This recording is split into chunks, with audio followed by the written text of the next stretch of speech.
Hi, my name is Jared, and this is Horror Obsession. Today, Slasher School continues.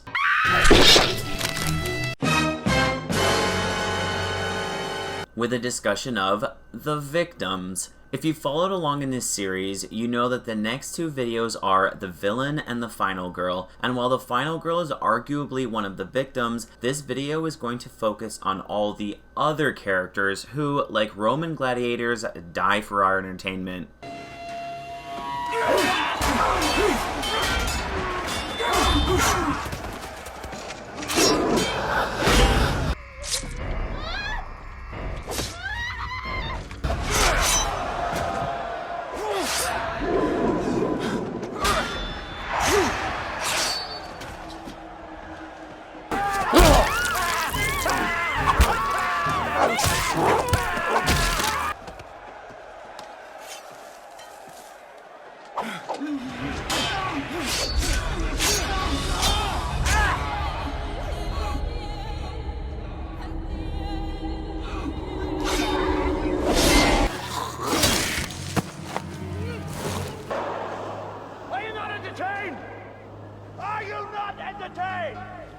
So what are some typical features of a slasher victim? Well, victims are usually portrayed as different prototypes, explained very well in Cabin in the Woods. It has always required youth. There must be at least 5. The whore, she's corrupted. She dies first. The athlete. The scholar.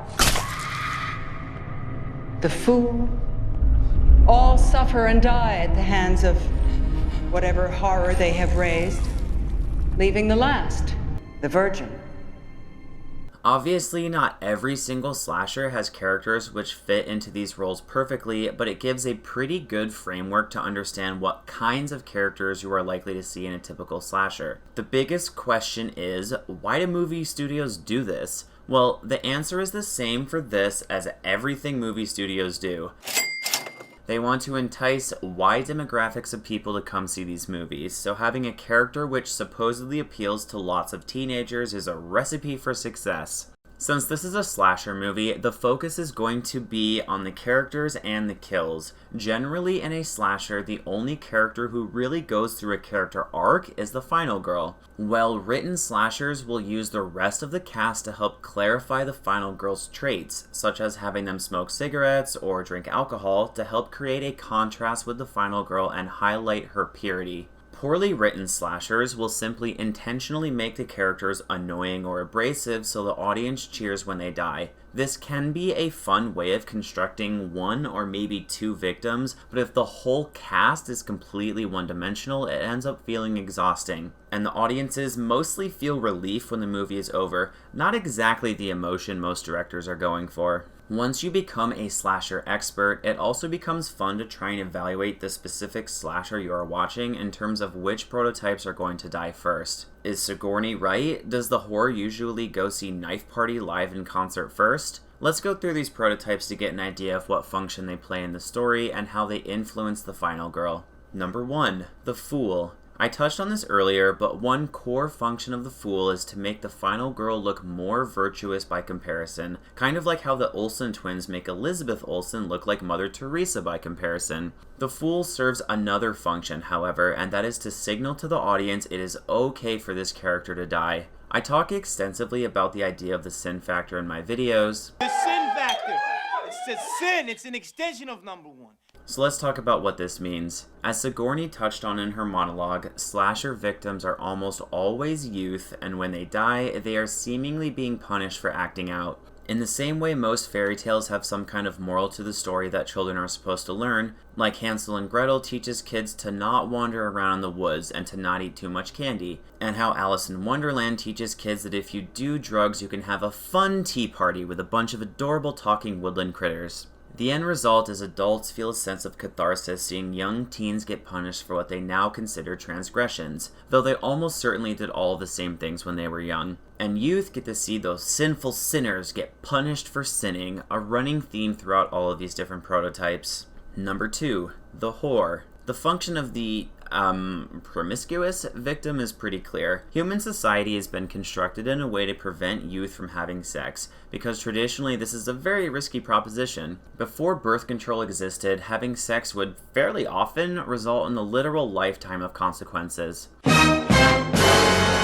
As a result, it has been portrayed in most cultures as being something that you should only do once you become an adult, and only with one person, so everyone in your society can know whose children are whose. Now we have DNA tests, so this is less important, but sleeping around is still generally frowned upon. Unless you are the producers of Temptation Island, in which case you are spending millions of dollars trying to get couples to cheat on one another. I don't even like reality TV, but goddamn that show is entertaining. I mean, can you believe Ashley and Rick stayed together after what happened in the first episode? That was honestly insane. Wait, what was I talking about? Oh yeah, horror movie prototypes. So, the whore is almost always killed off to send a clear message to teens that sex is bad, and if you have sex, you will probably get your head cut off with a two-man crosscut saw. There isn't much else to say about the whore prototype, and the function of the fool and the whore is pretty clear, but what about the athlete? Number 3, the athlete. If the function of killing the prototypes is to send a message to teens that sex and drugs are bad, wouldn't killing off the athlete cause the kids to think that playing sports is bad? The difference here is the athlete is not killed because they are playing sports. When kids wander away from the group to have sex, or to smoke weed, or to drink alcohol, they are usually killed in the same scene to make it clear their sinful ways cause their demise. The athlete usually dies while performing one of these sinful acts, such as having sex, not while playing sports. The fact the athlete plays sports is more of a way to get the audience to see themselves in the character, a way to identify with the character and project your own life onto the screen. This, in turn, allows the lessons about not sleeping around to shine through more clearly, something David probably should have learned while he was in high school. I mean, he seriously had a threesome and then ends up picking a different girl to leave the island with. I know Kate is older than you, but it's so hurtful you treated her this way. Kate deserved better. The other direction the script can go is to make the athlete just an asshole. These prototypes are sometimes present in the same character, but it can be one or the other. Having one of your victims display an unfounded sense of superiority over everyone else and treat their friends like shit for no reason is a great way to get the audience to root for that person to die. This can lead to a fun, cathartic kill, and if only one of your characters is like this, that actually works very well. Just don't overdo it and have everyone be a narcissistic, self-indulgent shithead. I mean, this isn't the Oscars. It's a funny thing about winning an Academy Award, this will always be sort of synonymous with your name from here on in. It'll be Oscar winner George Clooney, Sexiest Man Alive, 1997. I would say that, we are a little bit out of touch in Hollywood every once in a while, I think. It's probably a good thing. We're the ones who talk about AIDS when it was just being whispered, and we talked about civil rights when it wasn't really popular, and we...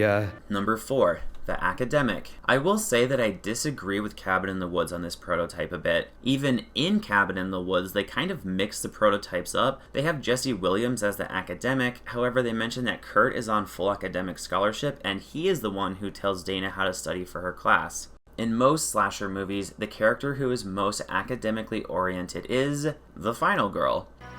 It's tragic you never go out.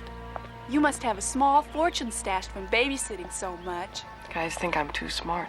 This is to try and encourage the teens who watch the movie to view school and studying as being useful, beneficial characteristics. I think in most slashers, the fourth victim is more often either a racial or sexual minority, clearly shoehorned into the movie to try and appeal to a wider audience. I think this is more common now as the studios try to broaden the appeal of slashers and incorporate the something for everyone approach to movie making that causes them to feel even more boilerplate and by the books than before. I suppose their box office analysis data must show that it works because they keep doing it, though it always feels kind of trite to me. There are other prototypical slasher victims as well. For example, some kind of authoritarian figure, such as a police officer, or maybe a principal, who doesn't believe the kids something bad is happening, or if they do believe them, displays a staggering level of self-delusion not seen since Casey. I mean, come on dude, Ashley obviously doesn't love you because you took her for granted and talked shit about her all season.